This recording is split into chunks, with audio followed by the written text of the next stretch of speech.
The Samsung Galaxy S24 is a great choice for Android fans with exceptional battery life, top-notch performance, and a sleek design that can stand up to some abuse. It's got almost enough features to be called Ultra, instead packed into a smaller phone that's easy to pocket and use one-handed. It has all the new Galaxy AI and Google Circle to search features, as well as Samsung's aging and overcomplicated software. The cameras aren't as great as some competitors in this range, but it has more zoom than the iPhone 15, and Samsung gives you plenty of cool shooting modes to make your pics look great. With a promising of 7 years of Android updates, this could be the best affordable Galaxy S phone Samsung has offered in quite a while. The Galaxy S24 may be the base model of the family, but it's no slouch in the terms of specs. It has the same Snapdragon 8 Gen 3 processor that makes the Galaxy S24 Ultra blazing fast, and it has more camera option and a bigger battery than a comparable iPhone 15. The display is also better than other phone size. It's brighter than even the Pixel 8, with better color accuracy as well. The Samsung pendulum sways back and forth between copying Apple and striking out on its own. This year, the Galaxy S24 is much closer to the iPhone 15 design than it has been in many years, while the S24 Ultra looks just a bit more unique. It's the curve at the corners of the display that really bring home the similarity. The Galaxy S24, like an iPhone, is well-rounded at the corners, while the S24 Ultra is all right angles. This is not a terrible thing, it just isn't very unique. At least Samsung has some nice colors this year. My review unit came in the cobalt violet color, which is very pretty but a little sad, like the stormy purple Apple once used on its iPhone. More vibrant are the sandstone orange and amber yellow options. I wish they were a bit more saturated and prime, but they do look natural with a nice matte finish and texture to the back glass. The glass is unfortunately Gorilla Glass Victus 2, which was the best of the best last year, but now we have seen Gorilla Armor on the Galaxy S24 Ultra, and it's hard to settle for less. My Galaxy S24 review unit already has a scratch on the back glass, and I don't have a case for this phone yet. Gorilla Armor is more scratch resistant, and Samsung has done a great job reducing reflections and glare, but only on the Ultra model. Samsung still does a great job keeping its phones thin and light. This is no Ultra, and if you want a phone you can use with one hand, the Galaxy S24 is a great option. It's thinner than the iPhone or Google Pixel, and it's also the lightest of the bunch. Usually, a lighter phone means less battery inside, but the Galaxy S24 beats all competitors for battery life, so it's not a concern. Samsung is a perennial favorite when it comes to smartphone displays, and the Galaxy S24 is no disappointment, but it also isn't the clear winner in any aspect. I enjoyed reading web pages, playing games, and editing photos on the smaller screen, and even small text was legible and sharp. The screen was also plenty bright, even in outdoor sunlight, taking photos with the camera. Samsung is not giving us the sharpest display with the Galaxy S24, and it's odd for the company to fall behind a bit. The Google Pixel 8 and iPhone 15 both have a higher pixel density, making them technically sharper, though you might not notice the difference. The Galaxy S24 can get brighter than both of those phones, but OnePlus is pulling some 4500 nit magic out of its hat with the similarly priced OnePlus 12, so Samsung isn't the resounding brightness winner. Overall, I had no complaints about the display unless I'm truly nitpicking. In our official lab tests, the Galaxy S24 had a wider color gamut than any competitor. Samsung is still sticky about Dolby Vision HDR support, which is what Netflix favors, but HDR10 Plus content look great, and you can find that on every other major streamer. While I like carrying a smaller phone, the 6-inch display on the Galaxy S24 isn't quite big enough to hold all of Samsung's features. The H panel is turned on by default, and it takes up so much room on the side of the phone that it was easy to swipe it open accidentally when I just wanted to use a back swipe gesture. The quick panel also became more complex, and this makes it harder to read and use on the smaller Galaxy S24 display than it was on larger Samsung screens. Overall, more software simplicity would help show off that screen instead of bogging it down with icons and menu clutter. The good news about software on the Galaxy S24 is that it can do just about everything the Galaxy S24 Ultra can do, short of using the S Pen. The bad news is that it can do everything the Galaxy S24 Ultra can do and no less. Every bit of complexity often designed for the largest smartphone display possible is still present in the Galaxy S24. It's a mess. The Galaxy S24 is super powered, there is no doubt. There are big software features like Samsung DeX, which gives you a Chromebook-like interface when you plug your phone into an external monitor. There are also fine, granular controls over everything from battery and power management to Wi-Fi and networking to screen response and menus too. Well, everything. There is no end to what you can do with the Galaxy S24, and it is easy to get very lost. Samsung needs to simplify. There are too many features that are impossible to find, like wireless power sharing, which should let me charge my earbuds by setting the case on top of my Galaxy S24. Unfortunately, I can't find the button to make this happen, not without a treasure map and a pickaxe. The software problems are starting to feel like laziness. In setting up my Galaxy S24, I was excited when my older Samsung phone found the new S24 quickly and offered to transfer all of my stuff. This process quickly failed without warning and I had to repeat it. After it failed the second time, I was asked on another screen to use Samsung Smart Switch, which somehow worked. Why not just start there? The first time I turned on the Galaxy S24, I needed to update a ton of apps in the Google Play Store and the updates failed, then disappeared. I opened the Galaxy App Store and found a slew of updates there as well, even though there was no notification. My Galaxy was suddenly downloading strange Samsung software including a blockchain manager. I don't use anything blockchain at all.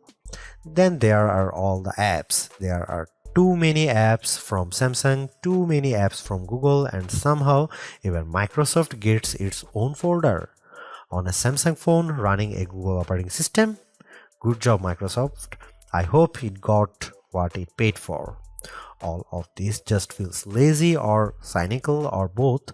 It doesn't feel like Samsung has my best interest at heart from the moment I started using the Galaxy S24.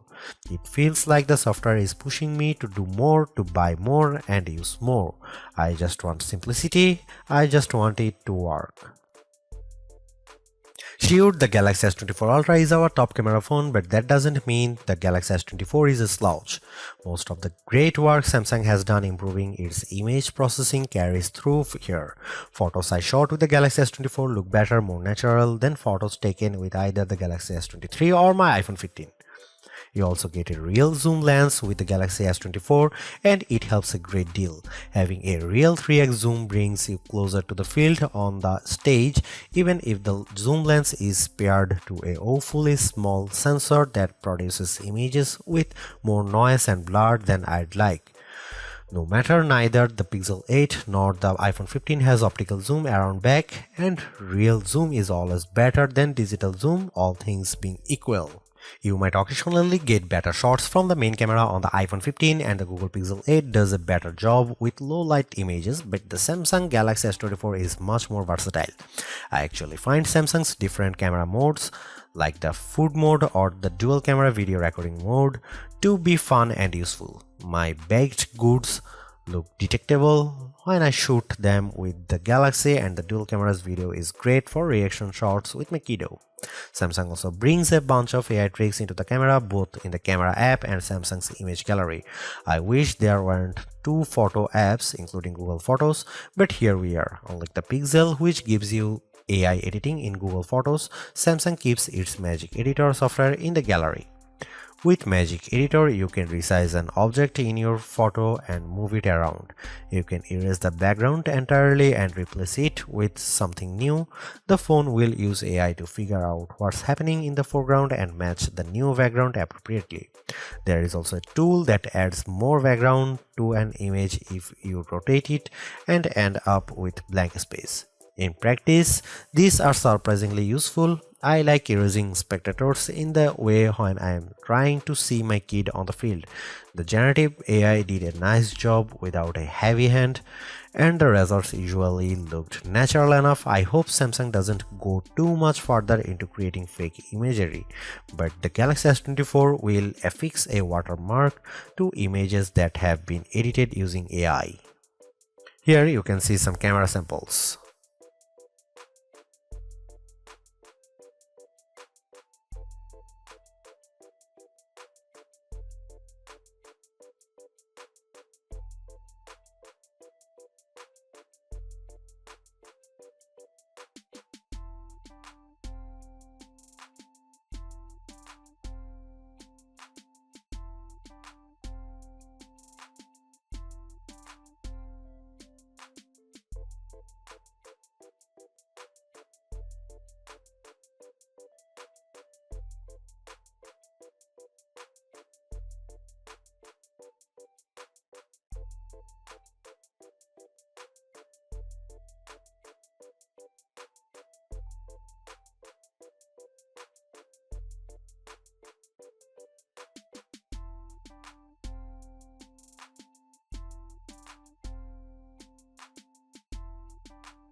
Don't let the smaller size of the Galaxy S24 fool you. Samsung has given this phone the same powerful Snapdragon 8 Gen 3 for Galaxy processor found in the Galaxy S24 Ultra. It's even overclocked a bit compared to the same processor in competitors' phones like the OnePlus 12, so it will outperform any other Android you will find and any iPhone 15 that isn't a Pro model.